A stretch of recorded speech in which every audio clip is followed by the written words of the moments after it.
Oi, mundo! Hoje eu voltei com textos importantes da psicanálise, textos importantes de Sigmund Freud. Hoje eu voltei para falar sobre uma questão muito importante na clínica psicanalítica, que é a questão do masoquismo, que é essa satisfação singular, que é esse desenvolvimento da satisfação do sujeito, como isso ocorre.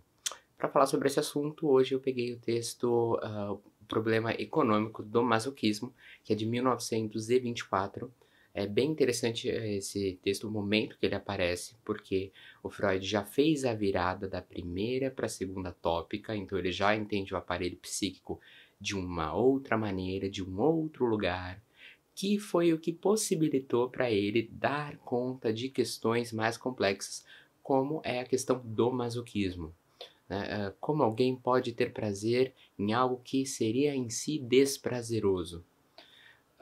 É importante comentar que esse texto do Freud, ele sai ali, né, no mesmo compêndio, na mesma época que o eu e o id. Então é literalmente a formalização da segunda tópica. O cara começa a entender que de fato o inconsciente está em tudo, né? Não é uma coisa isolada, mas o consciente ele opera como um todo. E ali ele reestruturou o aparelho e vai para essas questões. Bom, quanto a esse texto, né, para poder abrir o assunto depois ao longo disso. Quanto a esse texto, Freud ele abre já colocando a inquietação dele com isso que é da ordem desse problema econômico. Como assim alguém pode sentir satisfação em algo que na consciência é desprazeroso? De que tipo de prazer esse sujeito ele tá narrando, de que tipo de satisfação ele fala, quando na verdade ele tá perdendo algo na consciência. E aí, como ele já tá na segunda tópica, como já veio o texto além de um princípio do prazer, já estamos trabalhando com a pulsão de vida e pulsão de morte, ele vai trazer esse ponto para poder elaborar. Ele vai trazer a noção de que princípio do nirvana, né? Essa ideia de reduzir ao nada, a uma constância de estímulo, a um lugar justamente onde não tem mais estação ou menos estação. É uma linha contínua. Ele vai trazer essa questão do princípio do prazer como sendo um agente de vida, né? Ou justamente algo ali que se vincula a esse pulsão de vida, né? Essa satisfação, essa outra coisa do movimento, se a gente pode dizer assim. E ele vai colocar também a questão do princípio de realidade. O princípio de realidade, que justamente é isso. Bom, uma coisa é morrer, né? Chegar ao nirvana, pulsão de morte. Outra coisa é ali a excitação, né? Esse é ir, ali se excitar. E uma terceira coisa é isso que pode ser feito. No princípio de realidade, que é isso que justamente o Freud vai falar, olha, tem que conversar, né? Vocês têm que dar um jeito de se articular. E o princípio de realidade é para ele sobre isso. Bom, na questão na questão do masoquismo em si, ele divide o masoquismo em três. Ele coloca como sendo o erógeno, o feminino e o moral. O erógeno, ele entende como estando na base dos três, né? Então, assim, não dá para ter o feminino ou o moral se não tiver o erógeno. Ele diz justamente sobre um estímulo, sobre essa coisa quase corporal, mas não é sobre isso. Mas é dessa ordem das excitações, dessa questão mesmo disso que é ali uma pulsão, que é um estímulo, mas não seria bem esse termo. Né? Então, por isso, dando vários nomes para poder chegar ao mais próximo. Ele coloca a questão do masoquismo feminino não como uma questão da mulher ou não mulher, mas como uma questão de se castrar. Então, quando ele vai fazer ali a alusão, né, a explicação ao que seria esse masoquismo feminino, ele coloca justamente que é ser amordaçado, amarrado, golpeado, chicoteado de maneira dolorosa, maltratado de algum modo, obrigado à obediência incondicional, sujado, humilhado e muito mais raramente a graves restrições. Né? Bom, E isso ele coloca no feminino no sentido dessa característica de ser privado de uma perda, né, não tem ali o falo, que é justamente, ser destituído de. E ele vai colocar como é que a pessoa pode ter esse masoquismo feminino, né, essa essa sensação boa a justamente, estar passando por algo muito ruim e que lhe é privativo. Talvez aqui seja um bom momento para também pensar em algo que é mais explícito, que são as práticas sexuais que envolvem uma certa quantidade de dor, né? Ali a gente tem escancarado isso. Mas o masoquismo ele vai muito além e vou desenvolver isso mais um pouco ainda. Um ponto que ele vai dar bastante importância é a questão de culpa.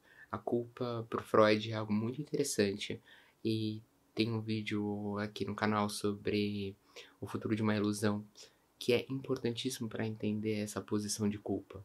Uma organização religiosa, sobretudo, é uma organização que roda em torno da culpa também, né?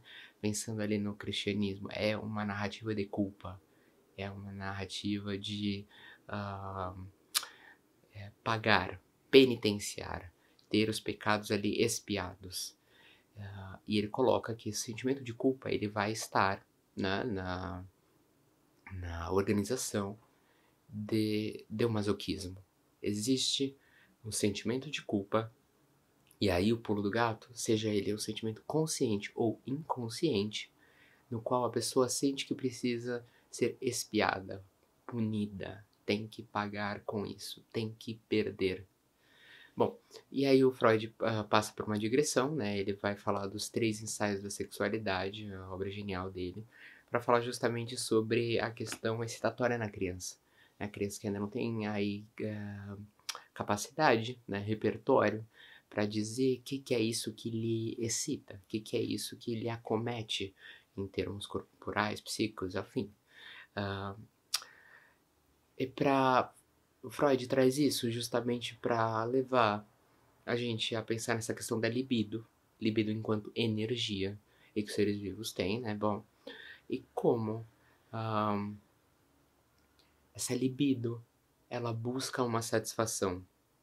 Então, parte dessa libido é colocada ali numa função de trabalho, parte dessa libido é ainda mantida no sujeito. A grande questão freudiana nesse texto é assim, todos temos uma questão sádica, né? Como o ditame, a criança é perverso polimorfo, ou seja, ela se satisfaz independente do que seja. Por isso que é normal uma criança fazer mal aos animais, né? Tipo assim, fazer atrocidades com animais de rua. A questão é que a partir da inscrição na sociedade, isso é muito bem tratado no texto de 30, a pessoa vai ali descobrindo que desse modo ela não vai fazer laço, que desse modo ela não pode fazer relação, que ela precisa que esses impulsos encontrem outros destinos, que essa libido seja realocada, mas de um outro modo, né? Encontre uma outra vazão. A questão é, quando o sujeito não pega esse estímulo destrutivo em si e não consegue jogar isso pro mundo, numa produção, né, em algo que o leve a outra cena, essa energia volta ao sujeito e ele se destrói. Ele se destrói nisso que também lhe gera satisfação. Por isso que o Freud vai falar da questão do sadismo originário, né? Somos eminentemente sádicos, e depois desse masoquismo erógeno, que é essa obtenção de um outro prazer a partir de esse retorno libidinal, ou seja, desse retorno energético. Algo que ali poderia ter encontrado uma vazão no mundo, mas que retorna. Lembrando, né, que o Freud vai colocar que o sentimento de culpa pode ser consciente ou não.